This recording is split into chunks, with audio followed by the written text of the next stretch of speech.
తక్కువ బడ్జెట్లో ముంబై హైవే మీద ఇన్వెస్ట్మెంట్ చేయాలి అంటే సంగారెడ్డి టౌన్ ఏదైతే ఉందో ఆ టౌన్ దగ్గర నుంచి అప్ టు అదే ముంబై హైవే మీద సదాశివపేట ఏదైతే ఉందో ఈ రెండిటికి మధ్యలో మాత్రమే ఇన్వెస్ట్మెంట్ చేయండి.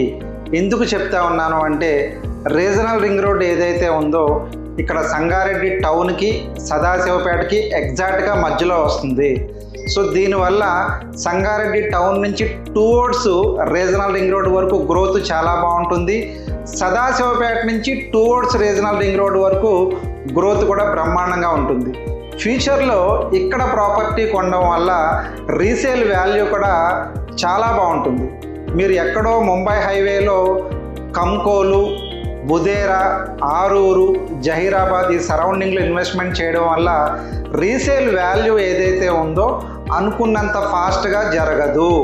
దానివల్ల రీజనల్ రింగ్ రోడ్ ఏదైతే ఉందో దగ్గరలో ఇన్వెస్ట్మెంట్ చేసుకుంటే కనుక ఫ్యూచర్లో రీసేల్ వాల్యూ చాలా బాగుంటుంది.